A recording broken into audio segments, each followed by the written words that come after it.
Okie doke. Well, we are live. Kendall and I are again. Kendall's gonna have to What's learn how to up? change.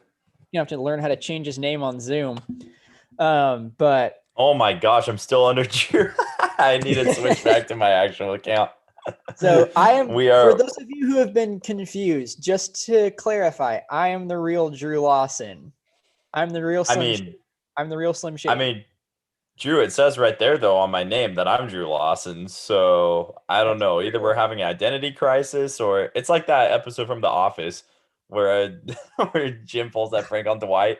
Yeah, yeah. I mean, just like the Blazers seem to be having a bit of a identity crisis against only good teams. Are There's they are they really though, or is this their actual identity? hard to say. Right now, there's about 3 minutes left in the game. Terry Stotts has pulled all the starters in Miami, while Andre Iguodala just hit what appears to be his 100th corner three of the game. Miami's up 103 to 87. The Blazers are running a lineup of Stotts, Ellaby, Rondae Hollis Jefferson, Nas Little, and Harry Giles. So Terry Stotts has fully pulled the starters out of the game. This will be another loss to a team above 500. And Miami's actually barely above 500, but they're definitely better than their record. I mean, they're actually finally playing with most of their team. Although Oladipo was out tonight, I think that he tweaked his knee again, I want to say. I was hearing that one could actually prevent Oladipo from getting a max contract this offseason. I know he wants one, but yeah, I've been hearing that just with all the injuries and knickknacks he's had, obviously he came back.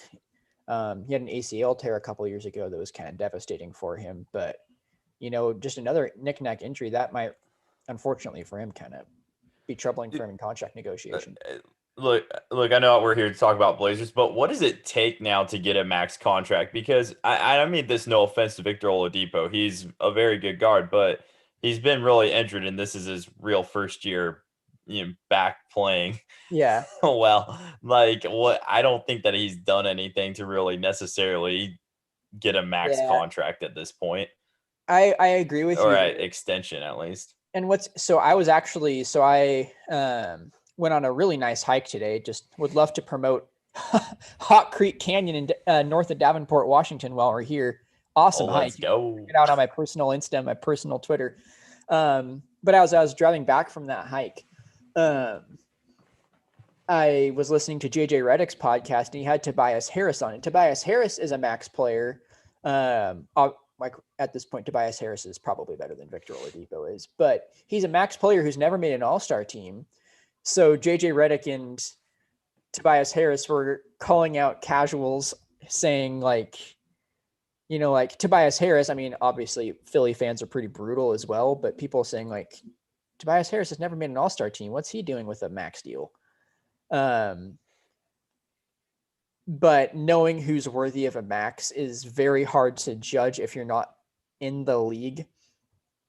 So I agree that from an outsider's That's perspective, true. I agree from an outsider's perspective that like, oh wow, Rondae Hollis Jefferson strip steal and he's going to get a breakaway layup. This unit is literally fighting harder than Hey, most. that's what we brought him in there for. Well, too bad he didn't play Yeah, at we all got it tonight. down to 13. It's down to 11 now. Yeah, that is a real shame that. Wow, let's go. Hey, there we are. It's almost like the young guys want to put in more heart and hustle than the actual rotation players did today. Yeah. Well, Blazers going to fall to 31-22 with this loss, but they don't have a good win since they beat Philly, since they swept Philly. And that was pre All-Star break. Nah. It's been a very long time. And what's discouraging, we talk about this all the time. Portland beats teams, like the bad teams, handily. Like when was the last time Portland had an actual like bad loss in the sense that like, oh, they should not have lost to that team? I'm having trouble even remembering. I don't know. I'd have to look at their schedule and see because as far as a bad team, oh, hey, I was just looking at the schedule. We play It's one underachieving team playing another on Tuesday when we play the Celtics. Yes, indeed. Oh, the Celtics did get a really good win today at Denver.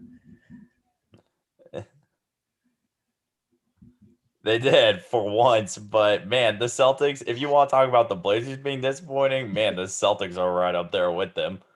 That one almost makes less sense than the Blazers being bad. Like the Celtics should be really good, I feel like, but it is not clicking for them. Yeah. No, it is not clicking, but you could say the same thing about us and it's not clicking for us. So, the last bad loss that we had, well, we did lose to the T-Wolves back on March 14th by a couple points.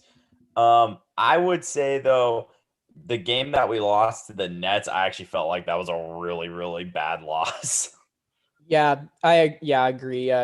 What KD and They had a lot of was it players out KD that and- game. Let's see who was out that game. KD was out. KD and Kyrie were both out. That's right. Yeah. Wasn't that Kyrie's was that his birthday game? His personal leave game? Yeah. I think so. Or it was around that time, yeah. I'm pretty sure that was the game. He took the personal leave off. Yeah. Which just so happened to be on his birthday. But yeah, well, hey man, when you want to celebrate, you want to celebrate. And clearly it didn't matter either way because they got the dub. So yeah, I'd be you curious. picked the right opponent. I'd be curious to know what you guys watching in the comments think. But I've been telling John and Kendall what this situation with Portland kind of reminds me of is the Toronto Raptors of a few years ago, the Lowry and DeRozan Raptors that were talented. And this Portland team, honestly, like Kendall, to your point that you made in our chat earlier, I think this team's actually more talented and deeper than those DeRozan, Lowry, Toronto teams. Should be. And they were good and they won a lot of games in the regular season, but in the playoffs, obviously LeBron was in the East, but in the playoffs, they would just get manhandled once they got into tough competition. They would win one series if they won a series at all. 1 year made it to the conference finals. It's almost exactly the same. Like they got their one conference finals year and got swept by the juggernaut. And they had a coach, Dwayne Casey, who's a good coach, but maybe not a championship coach. Maybe that's where we're at with Terry Stotts right now, which we know Terry Stotts is not totally incompetent because we've made the playoffs so many years in a row, but it's so stale now. It's so stagnant. The team doesn't seem to have a lot of firepower. I just wonder if this is the offseason where we make a similar push like Toronto did the year they fired Dwayne Casey, promoted Nick Nurse, who turns out is a really, really good coach, and made a swing for Kawhi. What I think Portland is even in a better situation is Damian Lillard is better than Lowry or DeRozan ever were in that situation. So you have you don't even need to get a Kawhi level player. I mean, if you can, that's great without giving up Dame, but you don't necessarily have to even swing as hard as Toronto did. But if you swing like a CJ and a Nurk, and if you can get, I don't know, like a Chris, I doubt Milwaukee would ever give up Chris Middleton, but that type of player that's just bigger on the wing. I know John was talking about last live, like a wing who can facilitate and play defense where we can hide Dame's defensive struggles a little more, and then just bring in a coach who's going to inspire, bring in some more defensive sets, some offensive creativity. I mean, you watch tonight, Portland only ran a high pick and roll. Miami trapped Dame and forced a gazillion turnovers. I wonder if Toronto kind of painted a strategy where they made a couple bold moves and it worked out really well for them. They got some injury luck with Golden State having Durant and Thompson go down, but they won a title and they beat good teams along the way. Obviously. Yeah. The thing with Toronto, like you said, we don't need to get a player of Kawhi's, I guess, capabilities in order to compete for a title because we do have Dame. We'll have Covington next year. We've got other pieces. Nurk, hopefully he can stay healthy. Hopefully. We'll see. But I guess CJ would be our DeRozan, our trade piece. And I mean, I don't know. I just don't know if Olshey's ever going to pull the trigger on that one, to be honest. I don't know if he's going to be too stubborn to let CJ or trade CJ, even if that's what's best for the team. I don't know how much of a say Dame has, just because of what he's meant to the organization. I don't know how much they take his, what he's wanting into play. But I mean, yeah, Chris Middleton would be a terrific piece for us. But it's hard to see exactly where we're going to go, because I don't know what Neil O'Shea is going to be willing to do. Yeah, and also Jody Allen, how far she's willing to go. Now, Paul Allen was willing to go into the luxury tax, and Paul Allen, also obviously the owner of the Seahawks, he was willing to spend the money to go win a Super Bowl in Seattle, which they did. And he was willing to pony up to keep the core of Wilson and Pete Carroll and some of those Legion of Boom studs around for a while. Obviously, Wilson and Pete Carroll is still there, and they still have a lot of talent. And Paul Allen was willing to go over the luxury tax even in 2016. Now, granted, Portland didn't make the best moves. But O'Shea has made better moves, but it's not, there haven't been those big swings like you're talking about. And what's really interesting is, so I think it was in 2016, in 2017, and this was about the lowest point of the Lillard McCollum era. It was pre-Nurkic injury. Portland was under 500 by quite a few games. That was before, obviously, we traded for Nurk, and that was the Nurk fever stretch where we were able to get into the playoffs still. But that was the first year with Kevin Calabro and Lamar Hurd. Now, might be wondering, like, what do broadcasters have to do with anything? But obviously before then, Mike Barrett and Mike Rice had gotten the axe, and they bring in Calabro and Hurd. And I remember O'Shea made some comment about, like, we need guys who are going to promote us better in a way. And even watching, like, Jordan Kent and Lamar Hurd, who are talented broadcasters, especially. Oh my God. Yeah. I actually think Lamar Hurd's really good. I know he's taken his lumps, but I liked him better with Calabro. And Jordan Kent's in his first year, and they seem really talented. But what's so interesting is, even watching tonight, they're just talking about, like, oh, Miami's just playing so well. Like, they're just doing such a good job. And I'm like, okay, yeah, they're a good NBA team, but why is Portland also not playing really well? They're just suck ups, honestly. Like, I hate to say it, but they do. But what I'm saying is, like, I wonder if they have to be, like, possibly, because O'Shea, I mean, Barrett and Rice were willing to criticize the team when they were playing poorly. Mike Rice would be like, man, this is a problem. This is a problem. Kent and Hurd will be like, yeah, the turnovers are a problem, but man, how good is Miami's defense? It's like, well, yeah, Miami's defense is really good. Portland's offense should also be really good.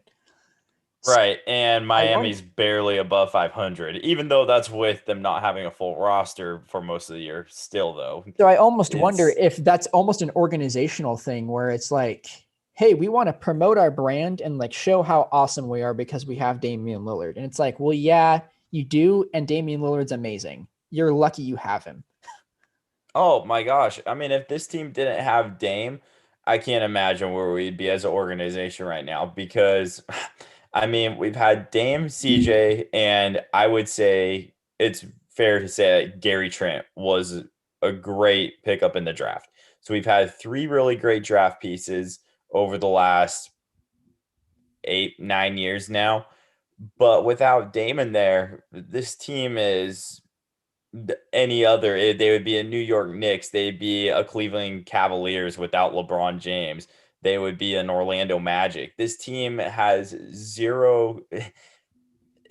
There's just no creativity. And I mean, I don't think they're the worst team as far as building up young players. I think that they're doing a good job with Nas. I like what I see from Nazir Little. I think Anthony Simons, if they played him in the right role, would be better than he is. It's just the way that they play him is not what he naturally is. That's not how he plays.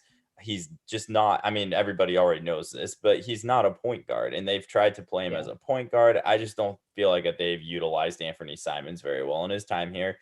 But it, I really yeah, do think a lot of it just boils down to coaching and complacency. Because, I mean, if you look at it, compared to most teams, Portland has been, they've been good in the Damon CJ era. There's a lot of teams that have had it a lot worse. But it's well, just yeah, when you have two great isolation players like that, they make up for a lot of efficiencies. exactly. So it's just frustrating to see no offensive creativity. I mean, Portland scores a lot of points because they're supremely talented. We've been talking about this on the podcast Right. all season. Yeah. I feel like you just mentioned Damon CJ and even Carmelo, and that like Portland's offensive talent's off the charts. And I don't even think Portland's front office moves have been bad. Like Norman Powell, really good pickup on paper. Cantor seems to really fit in with the organization. Nurkic trade. They flipped Plumlee for Nurkic, which is good. Really good trade. But the development of the players that are not drafted, it just seems like they are not played to their strengths, except for we're No. going to let Damon CJ show how awesome they are at ISO, which you can still do that and have really awesome ball movement.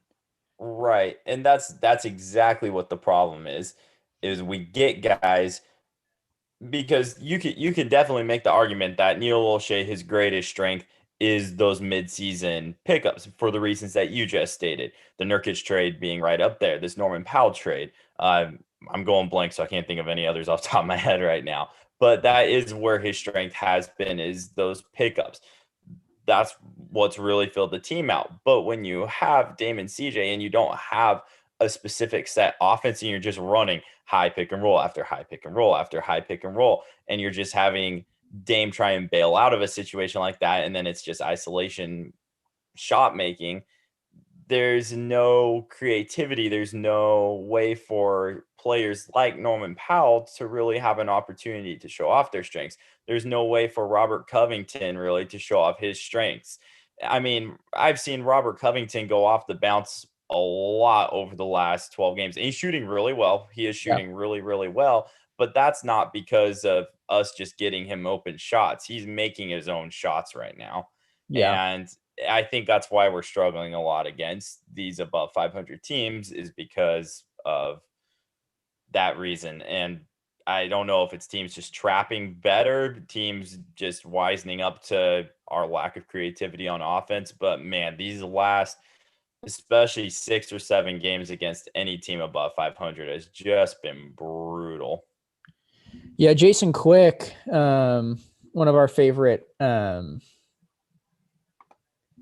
Blazers writers, and probably the best Blazers writer. He's one of the best NBA beat writers out there, period. He's amazing. But he just tweeted another disappointing performance by Portland, which loses 107-98 to Miami in a game that was more lopsided than the final score. That's true. We saw the end of the bench come in and cut that lead down a little bit. The bench mob was out. And Quick said, beginning to wonder if the problems go deeper than the defense, something isn't right. He's not wrong. And, you know, has Terry Stotts lost the team? Is there an internal problem going on? Like, what's the deal going on here? Because there's no firepower. There's no fire right now. They take care of business against bad teams because they're so talented. Yep. Against good teams, it looks like they don't. Like, one thing goes wrong in a game, and it's like they give up. Yep. Oh, no, there is no hustle. Just even looking at their emotion, their facial expressions today, there was no emotion coming out of them. It didn't even look like they really cared once Miami came back from their early deficit, took the lead, and then kind of cranked it up from there. There's just no hustle. There's no any of the intangibles that win you games in basketball. Portland has none of that. And it's been just very disappointing to watch. I'm used to watching the Blazers take kind of that underdog mentality, like, oh, they don't believe in us. We're going to go out there and show them that we're better than they say. Oh, ESPN still thinks that we're not going to miss the playoffs. We're going to show them that we can make it. I mean, even last year with as bad of a roster as we had, Dame willed us to get into that playing game and then eventually get into the playoffs when we really had no business being in there last year. Now, this year, we finally have what I would argue as the most talented roster that we've had in the Dame and CJ era. Yep. And there's just zero. I just don't see any passion for the game by any of the players. I don't see any hustle, any effort. It seems like if we play a team who's either as talented as we are or more talented as we are, we just get completely exposed. And it's not even fun to watch, honestly, when you already know what's going to happen. I knew tonight, just coming into it, the way that we've played, it's like we aren't going to beat the Heat. I don't even think we're going to beat the Celtics. Yeah.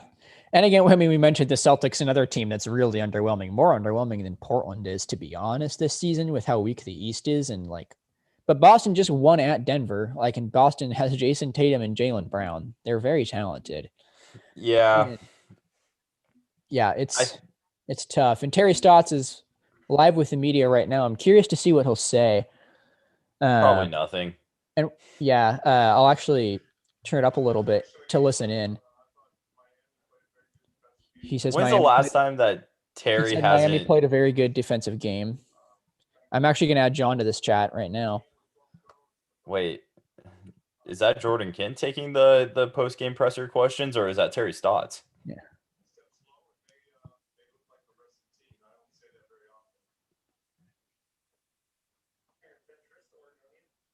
Also, Terry Stotts gets very... He gets very touchy with the media asking him questions that are pressing into the issues of the team. Yeah, in any way critical. Yeah. Let's see with...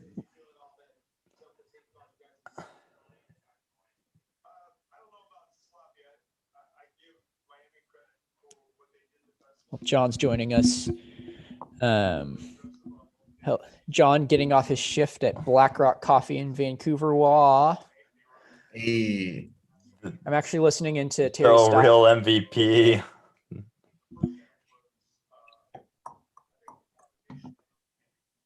Torrey Jones. John, are you surprised by this outcome in the game? Of course not. I haven't even checked the box score yet, but it looks like a pretty predictable game by Portland. I mean, I saw they're down by about 10 to 15 the whole game, which sounds about right. It was about that all game. As you could almost completely predict. Portland's offense, Portland's offense turned the ball over 3 straight times to start the game, but then they actually got rolling. Interesting. They moved the ball really well. And defensively, Nurkic was locking down in the paint. Hands were active, good rotation onto shooters like Duncan Robinson. And then the Heat made one adjustment. They started trapping Dame at half court and everything just unraveled. It was just a little bit too much to overcome for this professional basketball team. I mean, that would require adjustments. So, that's not happening. Terry's like, what's an adjustment? Torrey Jones of Blazers Uprise on Twitter just now.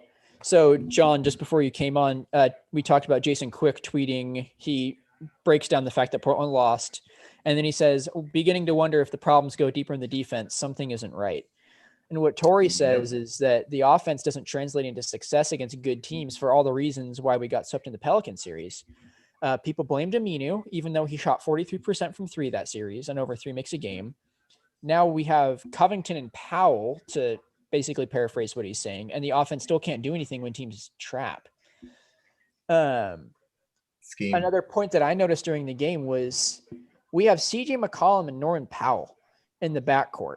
And yet when Miami brings that trap on the half court, Portland actually invites the trap by bringing up Nurkic for an insanely high pick and roll, which is Portland's only play in the first place. So they invite Isn't it 35 feet that they're bringing it up? Yeah, At least. Yeah. It's basically half court. And so they bring Nurkic up to set a pick to try and free up Dame, but teams have figured that out by now. That doesn't work anymore necessarily. Well, it's Except dumb. against bad teams, it works. It works. Yeah. No, and it's crazy because like instead of us doing this at 30 feet, which we were doing the year we lost to the Pelicans, we're running the exact same thing, just 35 feet. So we're like neutralizing the effectiveness of the shooting of our wings because we're just turning them into a Aminu and Harkless by default. Yeah. Which Yep.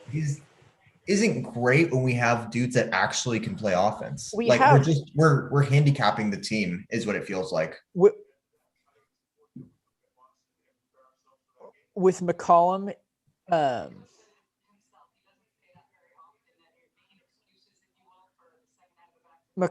I'm sorry, they just cut away from Terry Stotts right when he was conveniently starting to get grilled a little bit.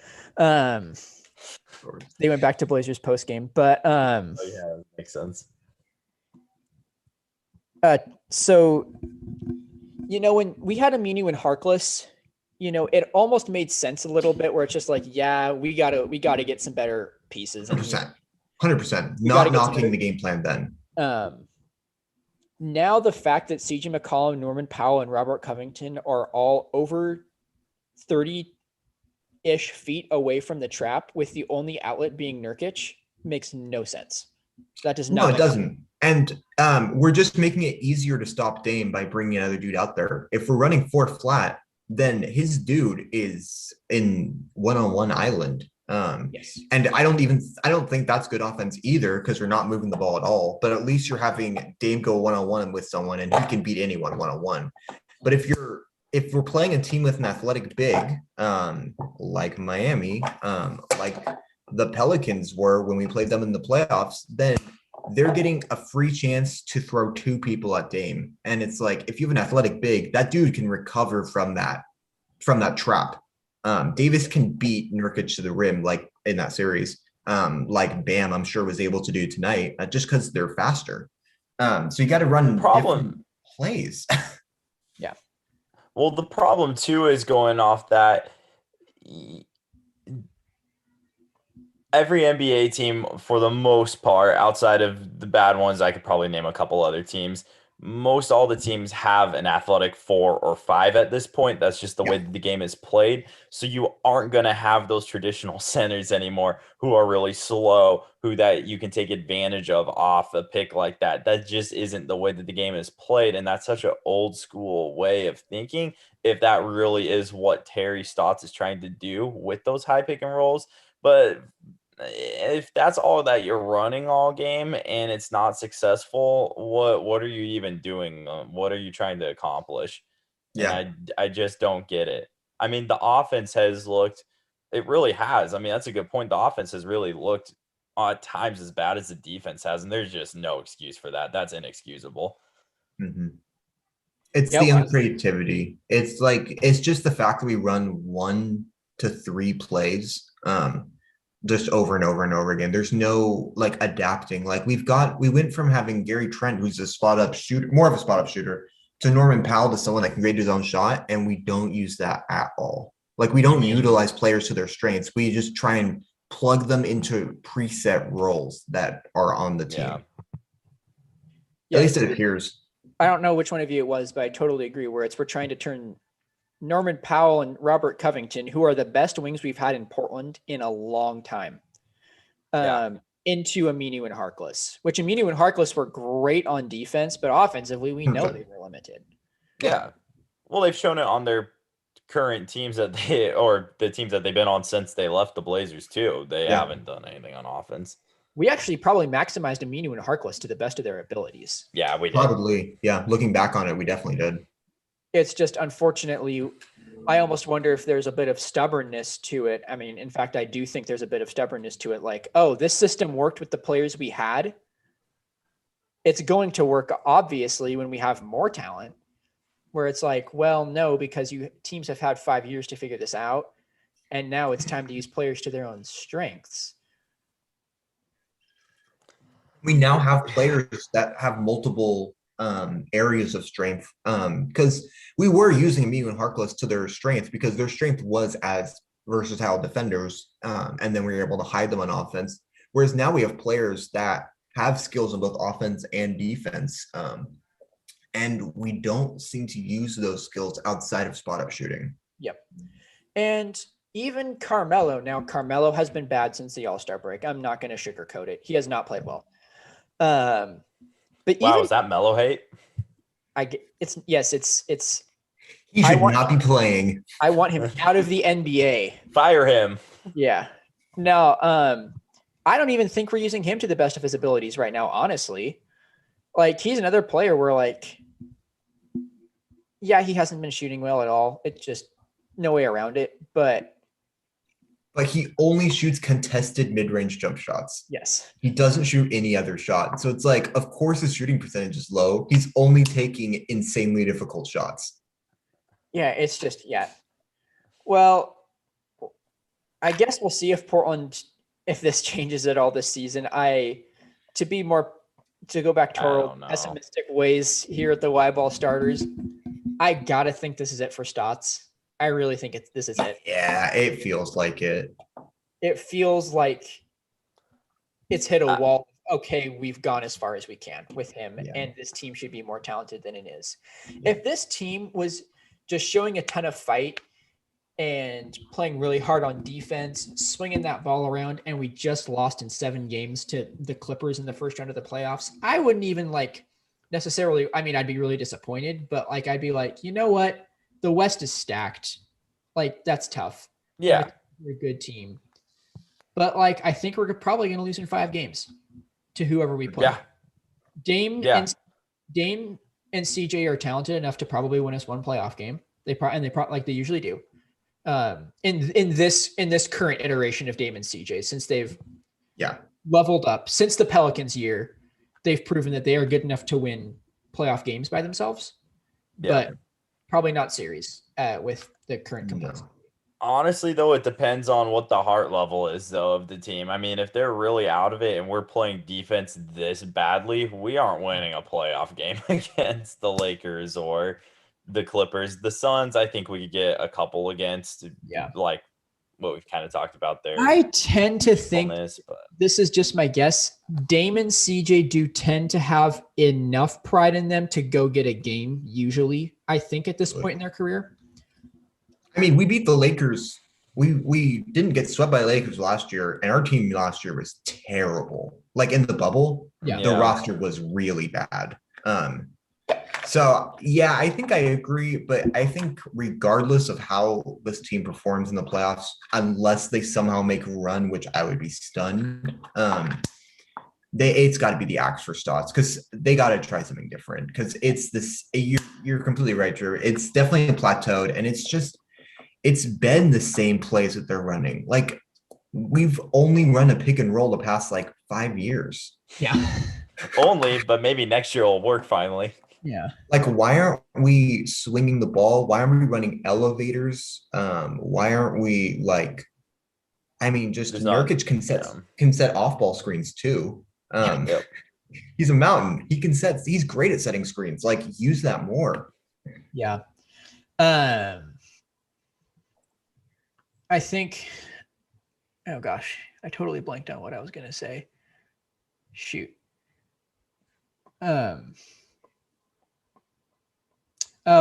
I was kind of saying this in our chat, but it kind of feels a little bit like the longest version of Toronto with Dwayne Casey and Golden State with Mark Jackson, with a good team that made a couple solid runs that needed a switch at the helm to take the next leap.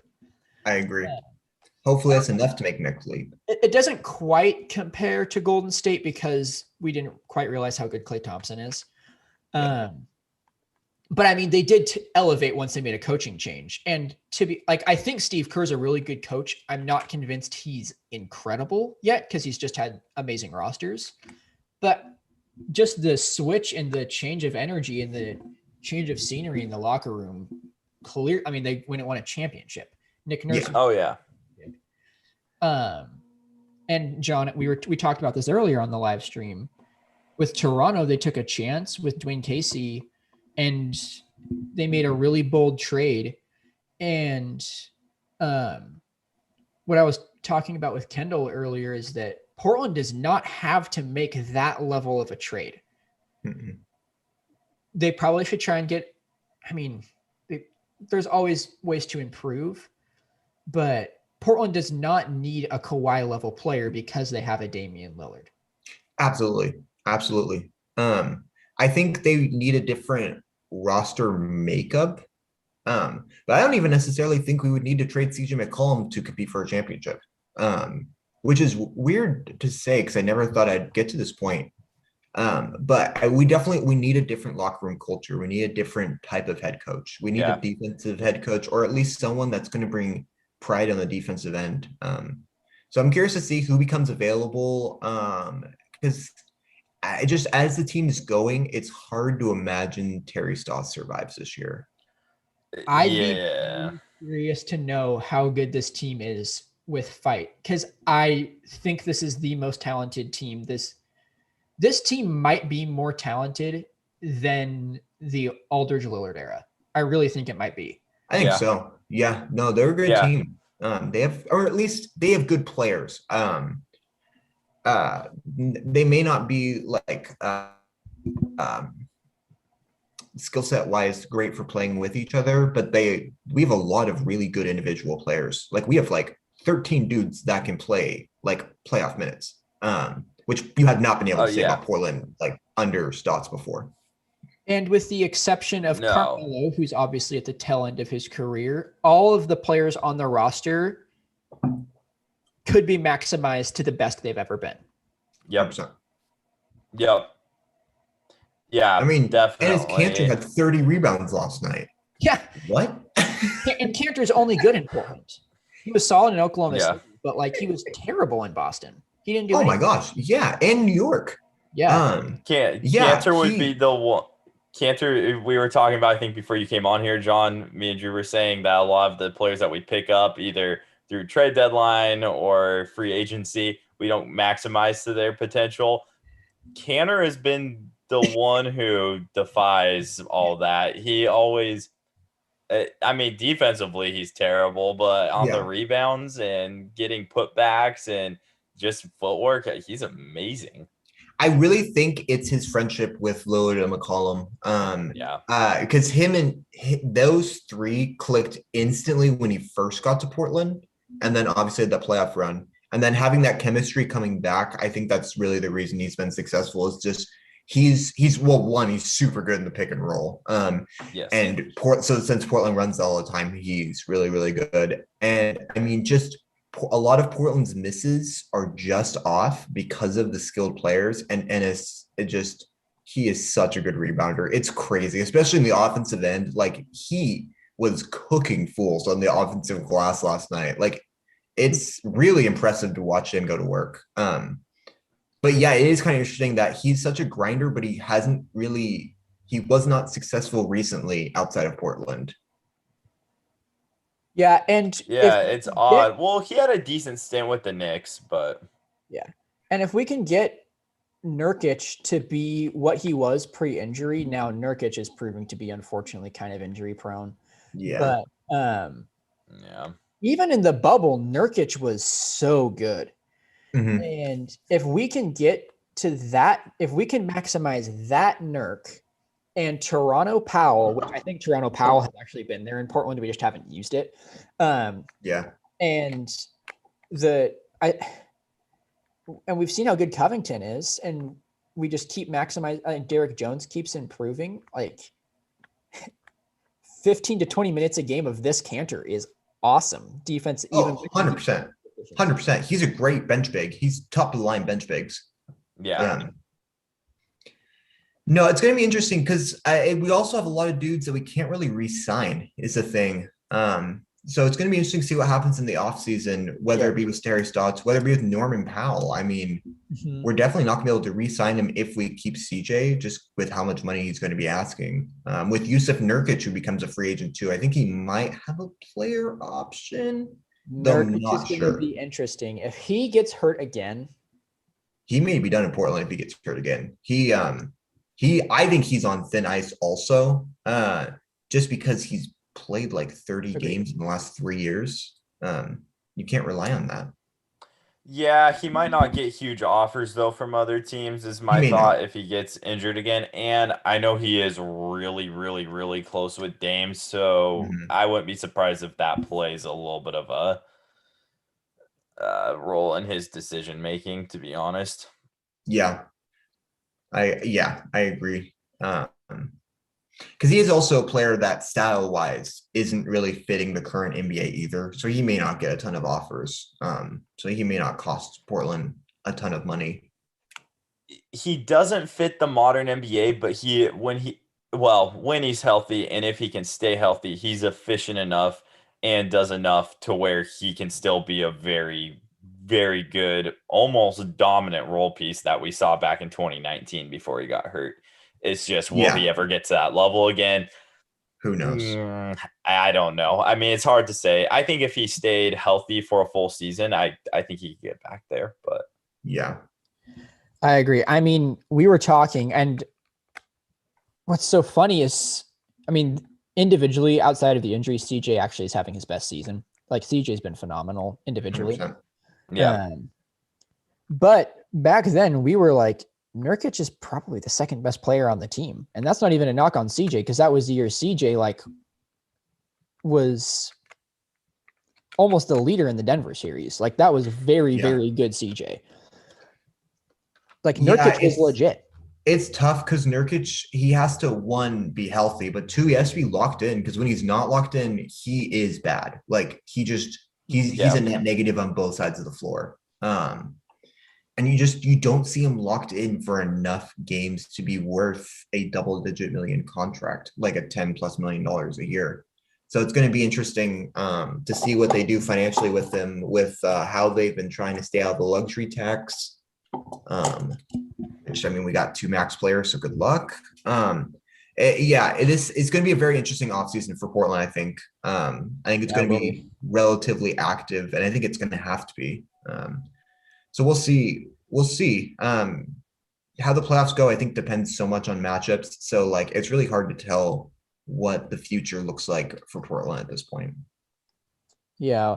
Well, we'll hope that Portland is somehow able to find a way to kind of light a fire, whether it be Dame just going on one of his runs or,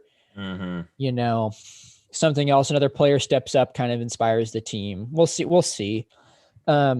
This week on Y Ball Starters, we've got a pretty fun guest. We are going to have Jared Lucas of the Oregon State Beavers. They just came off their Elite Eight run. We're going to have him stop by the podcast. We're going to record that on Tuesday. So look for that later in the week, Wednesday or Thursday. We'll talk to Jared about the Beavers run, what it's like to kind of be on that underdog, like picked last in the Pac-12 and then to get all the way to the Elite Eight. Like, what's that like to just be so doubted and then just go on such a tear? What flipped for them when they went 10-10 in the Pac-12 and then they just caught absolute fire and were playing really, really well. I mean, that probably, I don't know what you guys think. That also probably just showed how good the Pac-12 was this year. Yeah. Literally. Yeah, it did. It did for sure. But anyway, 100%. it'll be really fun to have Jared on. So keep an eye out on our Spotify or YouTube. You can follow us. We're at Y Ball Starters everywhere. So Spotify, YouTube, Instagram, Twitter, Facebook, and we've been putting up these lives a lot more recently. So you never know when we're going to get the urge. We'll be doing these at least once a week, but a lot of times we just get fed up with the Blazers or a trade goes down or something crazy happens in college basketball. And we're just like, yep, we're going live. So you never know when we're going to go live. So keep an eye on our channel, turn on those notifications on YouTube so you know when we're going live. Feel free to chime in with comments if any questions you have. We love interacting with the folks we've been able to interact with. So thanks everyone